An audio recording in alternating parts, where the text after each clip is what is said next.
The room was silent when Princess Charlotte stepped forward, not for applause, not for a crown, but for something far more permanent. A succession declaration. King Charles's condition had worsened overnight, and while he was still alive, still aware, he had demanded one thing be made clear before it was too late. The future of the crown. Charlotte stood beneath the late Queen's portrait as the sealed letter was read aloud. Every royal watching, every camera banned, every word weighted. And that's when Camilla realized what this really meant. This wasn't ceremony, it was displacement. She stepped closer to the girl, whispered something sharp, something bitter. And when Charlotte calmly replied, "I'm only following what the Queen asked of me," Camilla lost control. She leaned in and spat right there in front of the future Queen. What happened next? A royal guard moved without hesitation. Protocol snapped shut, and for the first time in modern royal history, Camilla wasn't escorted. She was arrested. Now, before we show you the exact moment the guard invoked the succession statute and the words King William used that ended all debate forever, stay right here, because today the crown didn't bend. It enforced. Windsor Castle had not felt this quiet in years. The Grand Heritage Chamber, usually reserved for golden anniversary speeches and state acknowledgements, carried a different tension now, heavier, more clinical, dotted with the quiet professionalism of people who understood that they were witnessing preparation for something no one dared name out loud. It was not a celebration. It was a contingency. At the front of the chamber, a long oak table held a single sealed folder bearing the royal medical crest, alongside a thin document tied with navy ribbon. The late Queen's hand-scripted envelope. Ministers, constitutional advisers, and senior trustees stood in careful formation along the sides, speaking only in murmurs. Their voices had the guarded restraint of people who understood this was as close as the crown ever came to admitting uncertainty. A physician's briefing had already been circulated before dawn. King Charles's condition had deteriorated overnight. The language was precise but unmistakable. Progressive complications, reduced stamina, recommendation for immediate contingency planning, and Charles himself, still lucid, still determined, had issued a clear instruction from Clarence House only hours earlier. If the crown must shift, let the future be understood while I still breathe to consent to it. So now they stood here, not to crown, but to clarify. Prince William occupied the far right of the chamber, hands folded in front of him, his posture steady, but his eyes distant, somewhere between duty and grief.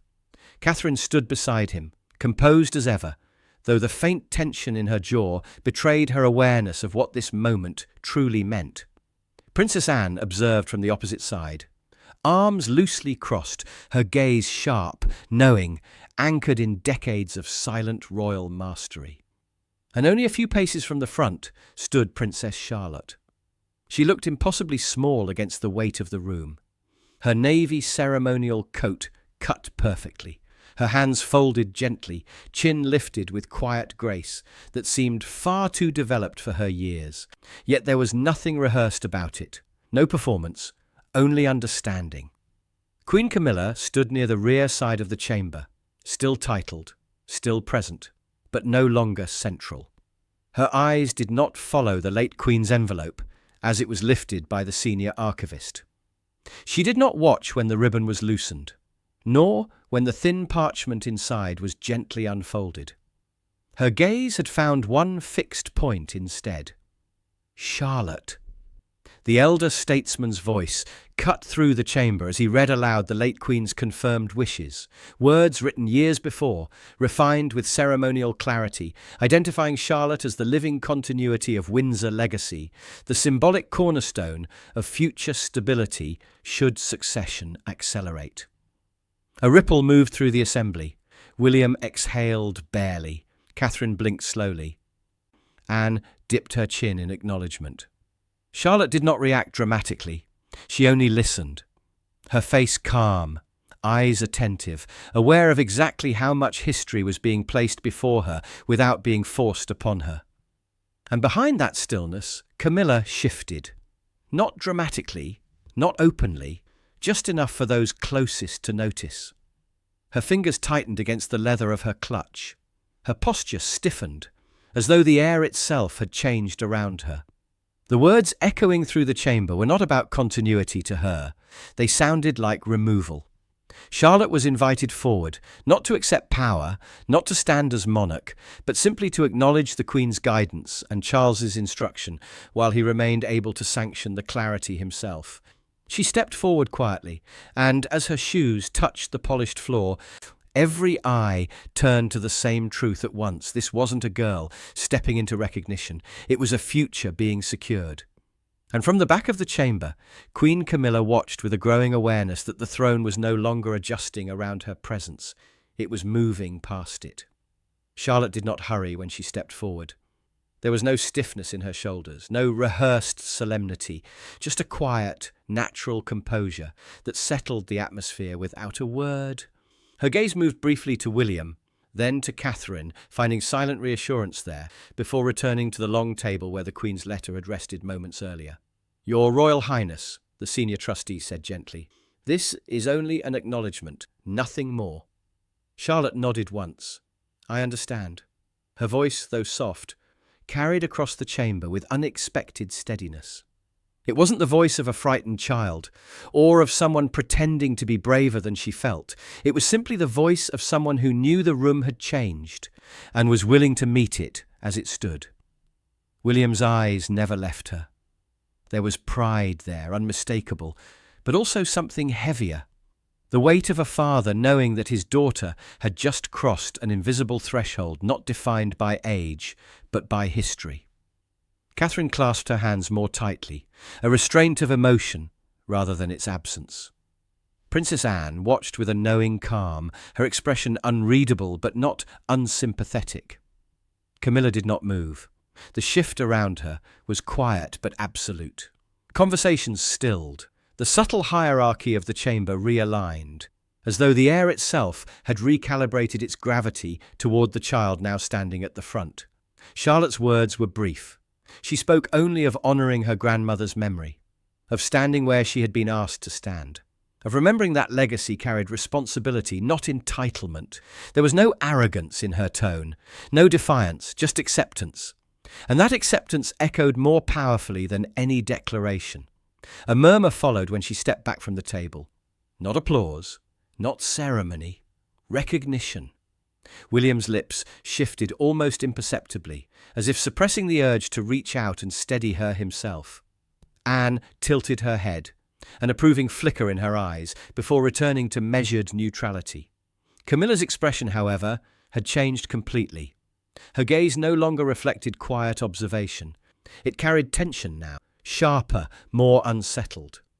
Every slight movement of Charlotte's hands, every small nod she gave to the trustees, seemed to aggravate something tightening behind Camilla's composed exterior. She shifted her weight once, then again. What she was witnessing was not a girl being acknowledged. It was a future being curated, with her standing outside its perimeter. As the chamber began to loosen into soft conversation, as officials moved to gather documents and advisers whispered near the wall, Charlotte stepped aside near the gallery doors, pausing as though to catch breath. Camilla watched her, and then, for the first time since the reading began, she moved. Not toward the trustees, not toward the council, toward Charlotte. Sergeant Elias Rowcroft, stationed with deliberate stillness along the marble colonnade, noticed the moment immediately. His gaze had tracked Camilla's tension long before she moved her feet. He had seen the way her posture sharpened, the faint tremor of restraint running through her hands, the tilt of her chin, not regal, but defensive. As she crossed the polished floor, the subtle hum of conversation dulled again, and something inside the chamber shifted. Because for the first time, the question was no longer about ceremony or legacy. It was about proximity. Charlotte stood with her hands folded, still facing the portraits along the far wall, unaware, or deliberately unacknowledging, the approaching presence behind her. Camilla stopped only a step away, close enough that their shadows touched. And while the room continued to murmur with restrained formality, Sergeant Rowcroft adjusted his stance by half an inch. Nothing visible to anyone who didn't understand the language of guardianship. He didn't stare, he simply watched. Because what was unfolding now had nothing to do with symbolism. It had everything to do with threat. And Camilla's voice, low, controlled, carrying a tremor she hoped no one could hear, finally broke the silence between them. "Do you have any idea what you've just endorsed, child?" Charlotte turned slowly and met her eyes. Charlotte did not step back when she turned. She did not lower her eyes either. "That isn't for me to decide," she replied quietly. "It's for me to respect." Camilla's lips drew into a thin line. The chamber behind them continued its soft unravelling, aides collecting folders, trustees exchanging low acknowledgements, ceremonial officers moving with ritual grace. But the space between these two had gone still, as if sound itself had been absorbed. "You mistake obedience for dignity," Camilla murmured. "You mistake applause for worth." "I wasn't applauded," Charlotte said, her voice controlled but gentle. "I was asked to listen." Camilla's fingers tightened around her clutch. Up close now, the strain in her expression was unmistakable. Not fury alone, but panic sharpened by the dawning recognition that the room no longer belonged to her. "You stood there as if you were an answer," she said, stepping closer, "as if history has suddenly chosen you to replace everything that came before." Charlotte blinked once, not in fear, but in concentration. "I'm not replacing anyone," she said. "I'm only standing where I was guided to stand." "You were guided because they need something pretty to point at while they rewrite the margins," Camilla responded, eyes gleaming not with mockery now, but with something more frantic, more human and more dangerous. A slight hush began to slide through the chamber as nearby staff sensed the tension shift but hesitated to intervene. No one quite knew which boundary had been crossed, only that it was close. Charlotte took a measured breath. "My grandfather asked for clarity," she said, "and my grandmother left her wishes. I didn't steal them. I didn't invent them." Camilla's jaw tightened. "You don't even understand what this does," she whispered. "You don't yet know the machinery you've just stepped inside." Charlotte's gaze did not waver. "I know I was told to honour them. That's all that matters." That was the final thing Camilla seemed capable of hearing. Something inside her posture shifted, a subtle recoil, a tightening of her shoulders, as though instinct had overpowered decorum. She leaned forward, invading the fragile arm's width of space that remained between them. "You don't get to speak as if this is noble," she hissed. "You get to stand there because they want you to look harmless, graceful, sweet, and when the dust settles, they will remember who kept the real throne alive while the world cursed it." Charlotte did not answer immediately. Her calm unsettled Camilla more than defiance ever could. "I'm sorry you feel pushed aside," she said finally. "But I didn't push." That line, soft, sincere, snapped something brittle. Camilla's breath hitched once, sharply. Her eyes flicked for a fraction of a second toward the watching figures in the chamber, then returned to Charlotte, closer than before. "This isn't about feelings," she said, voice low, vibration trembling through each syllable. "This is about survival inside a structure that reorganizes you without asking." Charlotte swallowed, but did not retreat. "I didn't ask for this," she said quietly, "but I won't pretend it didn't happen." The air between them thickened.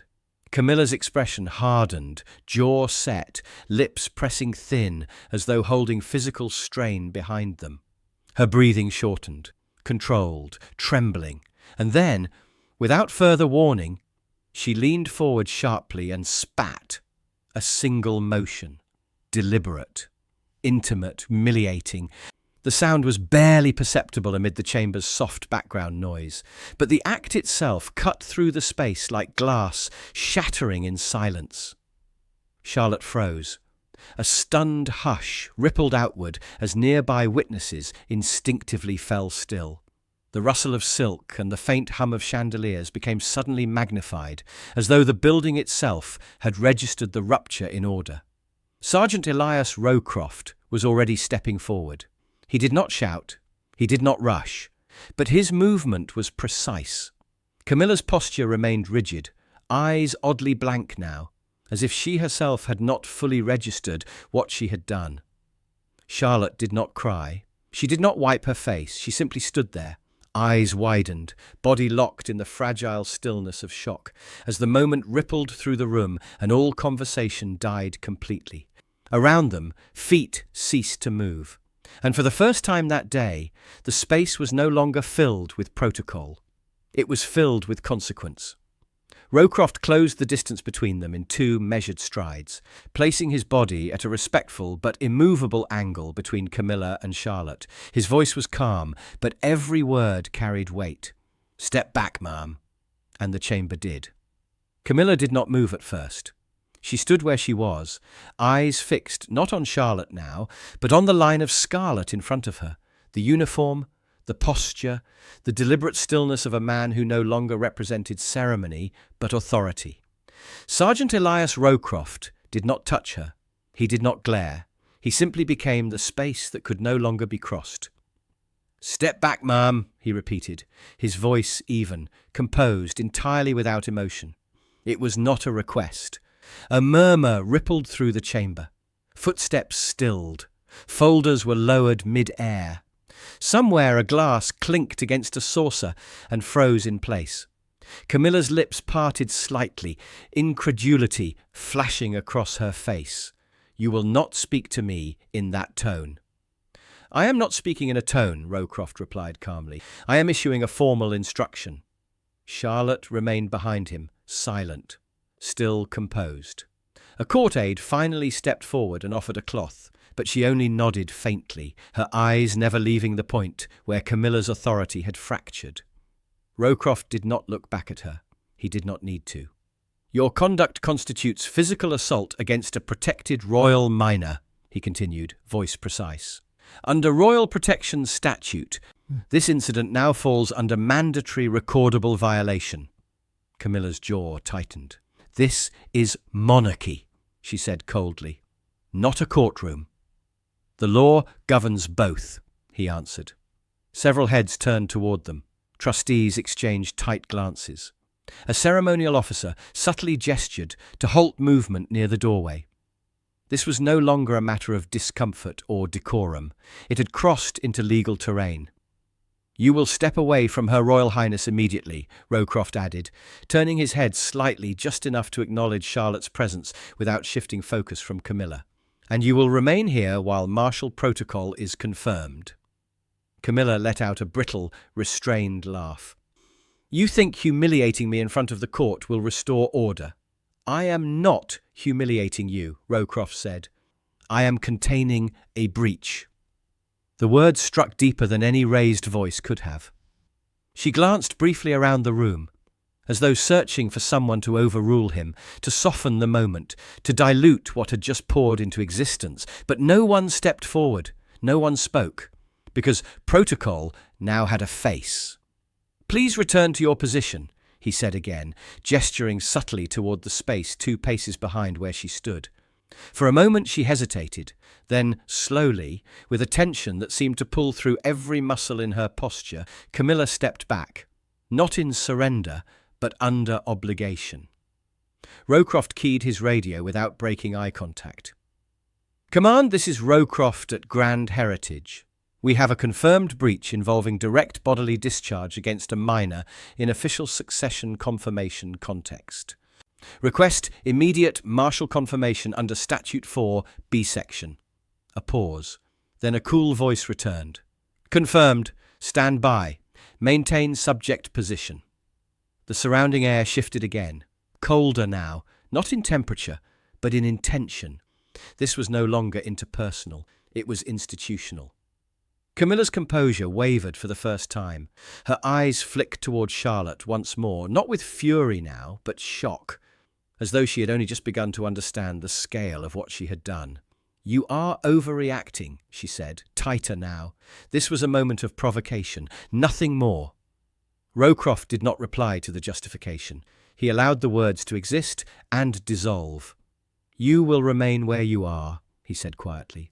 Martial authority will arrive to proceed. He turned slightly toward a nearby ceremonial officer. Please provide witness names and positions. The officer blinked, startled, but complied, gesturing to those present. Charlotte finally moved, just a few inches forward. And the princess? One of the trustees whispered too softly to carry. Rowcroft's voice answered without looking back. She's taken no action that requires defence. He lifted his chin slightly, eyes still on Camilla. She is not the subject of this report. And in that moment, the chamber understood. The shift was complete. Succession had not created this rupture. Fear had. And the Crown, through quiet, disciplined law, had now answered it. Beyond the archway, measured footsteps began to approach. Martial detail was on its way. And Camilla could no longer pretend this had been a lapse. The arrival of Prince William was not announced. He entered the heritage corridor with quiet precision, his expression already set, as though he had been briefed mid-stride and required no further explanation. Princess Anne followed a few seconds behind him, her posture rigid, her gaze sharp with that particular awareness only a lifetime in service to the Crown grants. The chamber shifted again, not in panic, not in reverence, but in recognition. This was no longer an incident to be observed. It was a moment that demanded sovereignty. William took in the scene with a single glance. Charlotte, standing still behind Rowcroft. Camilla, rigid with disbelief. The guard between them, his eyes softened for just a heartbeat when they rested on his daughter. "Are you all right?" he asked, his voice low but carrying. Charlotte nodded. "I am, Papa." Nothing else? No elaboration? No dramatics? Just truth. William's gaze returned to Camilla, and the air seemed to thin. "What happened?" he asked calmly. Before Camilla could speak, Rowcroft stepped forward half a pace. "Direct assault, sir. Spitting witnessed, confirmed under succession contingency statute." Camilla's voice rose in immediate protest. "Assault is a dramatic term for a moment of provocation." Anne's eyes narrowed slightly. "Spitting is a bodily violation, not a gesture, Camilla." There was no malice in her voice, only finality. William did not raise his tone. He simply turned to Charlotte again. "You may speak freely." Charlotte swallowed once, the faintest sign of emotion threading her composure. "She said I was replacing her," she replied. "And I said I wasn't, that I was only following what Grandmama and Grandfather asked of me." She paused, then added without accusation, "She thought I was stealing her place." Silence returned, deeper this time. Camilla shook her head slowly. "You were baited into a position you don't understand," she said, "and you're allowing a guard to turn a personal exchange into political theatre." William's eyes did not waver. "There is nothing theatrical about a guard enforcing the law." Anne folded her arms. "Nor about a child standing her ground under attack." Camilla's breath hitched. "Attack? I did not strike her." "No," William said quietly, his voice now colder. "You chose something more degrading." He glanced briefly toward Rowcroft, then back at Camilla. "What you did wasn't emotional. It was symbolic. And that makes it worse." Rowcroft remained still, silent, his presence unwavering. William stepped one pace closer to Camilla, not in aggression, but in resolve. "You stood in a room where succession was being clarified by Crown authority while my father still drew breath. You weren't sidelined. You were reminded of where you now stand." He gestured lightly toward the floor between them. "And instead of accepting that reality, you chose to humiliate the child that represents it." Camilla's mouth opened, then closed again. Anne's voice carried the final confirmation. "This incident no longer belongs to family. It belongs to law." William nodded once. And the weight in that small movement changed everything. "I want protocol followed," he said. "Without exception. Without spectacle." His eyes flicked to Rowcroft. "Proceed." The guard inclined his head, and suddenly the quiet restraint in the room was no longer uncertainty. It was inevitability. Sergeant Elias Rowcroft moved with no visible shift in emotion, no tightening of jaw, no flare of indignation, only the precise certainty of a man acting inside the law when the room itself had stopped pretending this was anything else. He turned his gaze to Camilla, not with accusation, but with official confirmation. "Under Article 14 of Royal Safeguarding and Succession Protection," he said calmly, "you are now subject to temporary detainment for direct violation against a royal minor engaged in active continuity designation." Camilla let out a sharp breath. "Temporary detainment?" she scoffed. "By a ceremonial guard?" Rowcroft didn't correct her. He didn't defend his rank. He simply clarified reality. By statute, not status. The words echoed through the corridor with chilling clarity. William didn't move. Anne remained still. Charlotte stood frozen, absorbing the moment with an understanding far older than her years. Camilla turned toward William again, desperation threading her voice. "Your father is still king. This entire succession reading is symbolic. You think you can send your stepmother to custody on a technicality while the crown still sits in his name?" Anne stepped forward once, not aggressively, not dramatically, but enough for Camilla to register her presence. "You are correct," Anne stated. "Charles is alive, which is why today's event was executed legally, not ceremonially." Camilla stared at her. "And because the king authorized this declaration while lucid," Anne added, "you have interfered with a lawful crown process." The corridor fell silent. Rowcroft's voice now carried the quiet edge of permanence. "You will not be restrained unless you resist, ma'am, but you will be escorted under Crown security review." "You're humiliating me," Camilla whispered. William answered without edge. "You humiliated yourself." She flinched, not physically, but emotionally. For the first time since the reading had begun hours earlier, the power she once wielded no longer even pretended to answer her voice. "This is absurd," she said weakly. "I am the Queen Consort." Anne responded flatly. "You were." The correction stung more than accusation ever could.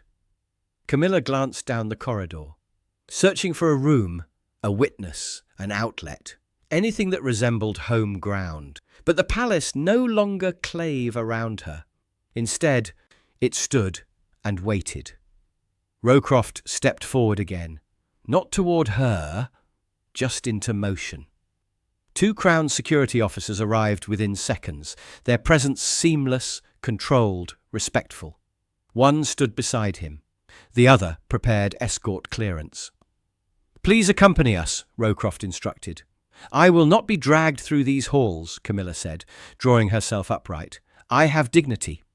"No one intends to take it," Rowcroft replied. "Only your access."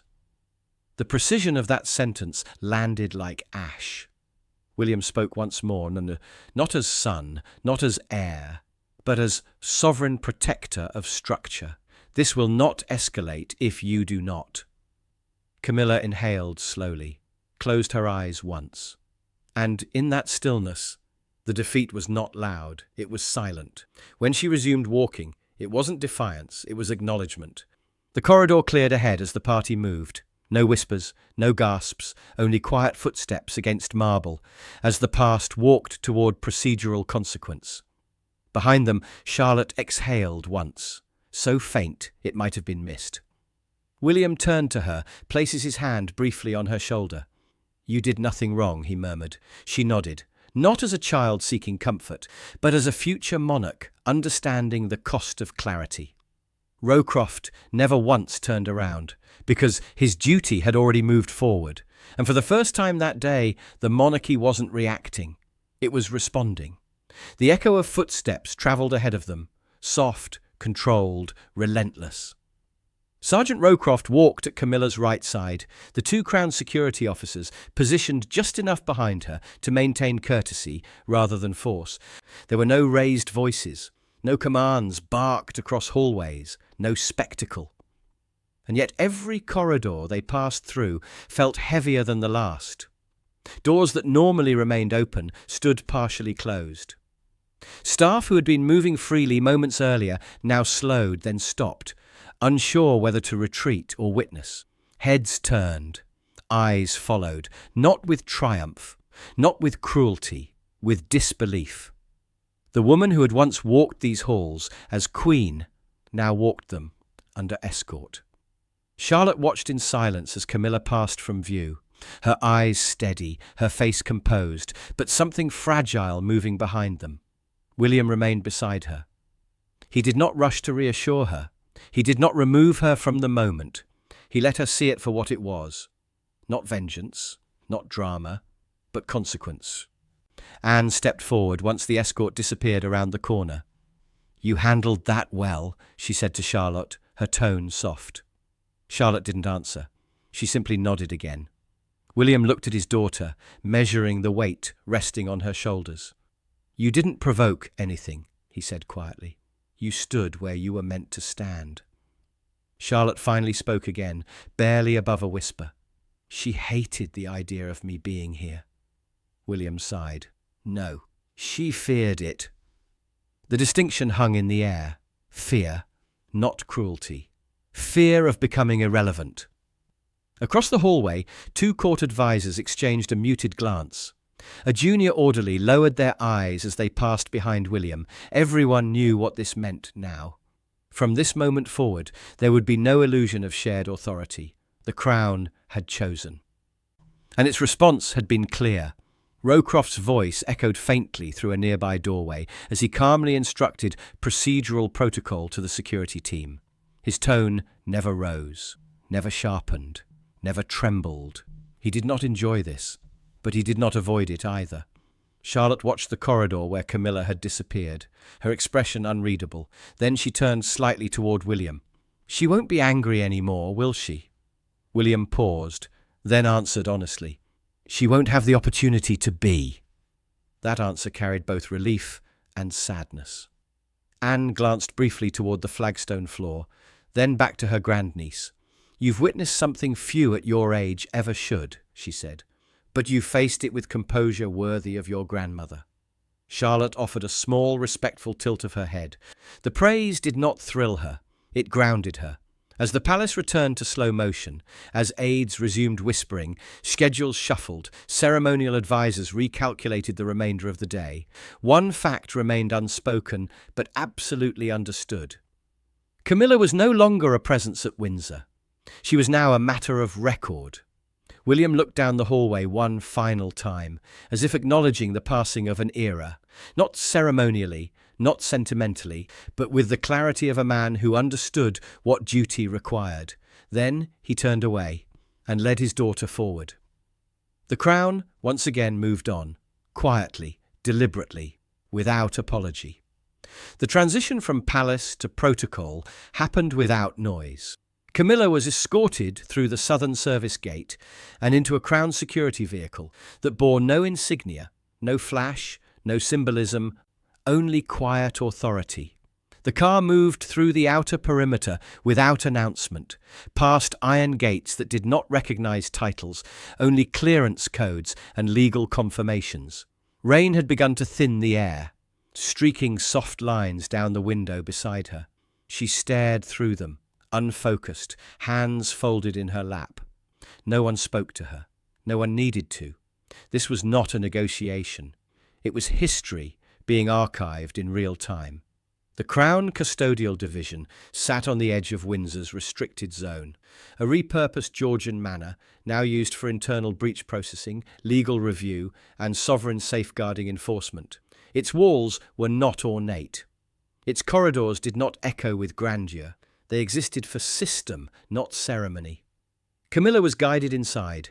Documents were placed before her, not accusations, not judgments, just record. Time, location, nature of contact, witness verification, succession interference notation. At the centre of it all, a seal waited. The personal cipher of King Charles. His authorization had arrived digitally moments before transport occurred. Quiet. Worsened condition notwithstanding, he had remained clear on one point. This act was to be logged. No pardon, no dismissal, no reinterpretation. Inside the chamber, the presiding registrar of sovereign safeguard read aloud the confirmation clause, his voice without inflection. This transgression occurred in direct proximity to a declared continuity figure under royal legacy consideration. The action undermined institutional authority and violated Crown protection law. Camilla sat motionless. A pen was placed before her. "Your signature acknowledges notification," the registrar said. She hesitated for a breath, then signed without commentary. The pen was removed, the file closed. A clerk pressed the final stamp. The sound was soft, but absolute. Sergeant Rowcroft observed everything from across the room. His presence remained procedural, not symbolic, not punitive, simply the completion of duty he had initiated inside the palace corridors. He did not meet Camilla's eyes. He did not avoid them either. He stood there until the final seal hardened, then stepped back. "Custodial hold remains in effect pending formal review," the registrar announced. "Communications privileges suspended. Contact limited to legal counsel only." No one objected. Outside, the rain had stopped. The air carried that quiet stillness that lingers after something irreconcilable has passed through. Rowcroft exited the building alone. Behind him, within a room stripped of legacy and steeped in law, Camilla sat reduced not to disgrace, but to record, and the Crown for once did not look away. By the time Sergeant Rowcroft returned to Windsor, the corridors had resumed their rhythm, not because the day had softened, but because the institution had closed its wound with control. No announcements echoed, no proclamations were made, no staff whispered aloud what everyone already knew. Instead, the Crown continued. Charlotte stood once more inside the Grand Heritage Chamber, where the succession documentation had begun earlier that morning. The space felt quieter now, heavier perhaps, but no less dignified. William stood beside her. Anne remained a short distance away. The late Queen's letter, still resting on its velvet stand, seemed almost to hum with preserved intention. Charlotte stepped forward again, not because she had to, but because the monarchy moved forward regardless of discomfort. And this time, as she placed her hand gently against the lectern edge, she did not look afraid. She looked certain. The declaration resumed with quiet clarity. No applause followed, just acknowledgement. From council, from guardians, from legacy. Outside the tall cathedral windows, clouds began to separate. Thin lines of pale afternoon sun slipping through, as though even the sky understood the difference between loss and continuity. Rowcroft stood at the chamber's edge once more, back straight, eyes forward. He did not seek recognition. He did not require acknowledgement. But as William briefly turned his head, just once, their eyes met. And in that moment, the guard received the only affirmation that mattered. A subtle nod, nothing ceremonial, nothing theatrical, just sovereign confirmation that the line had been held. That was enough. Charlotte completed her final statement, voice soft but unwavering, and stepped back. Catherine approached her quietly, whispering pride without spectacle. Anne gave her a rare, approving glance. The Crown had not elevated Charlotte artificially that day. It had stabilised around her. As the chamber gently emptied, council members resuming dialogue, aides restoring pacing, one truth remained under the surface of everything.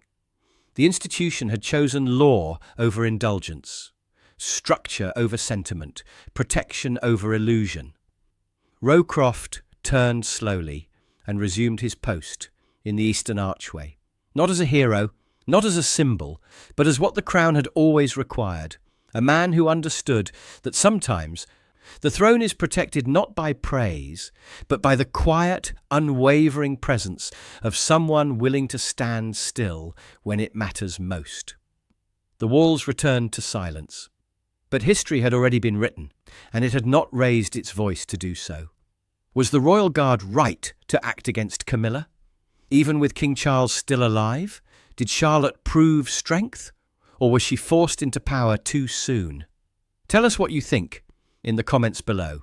If you believe no one should be above the law, even royalty. Hit like, subscribe, and turn on the bell icon so you never miss a new Royal Guard story.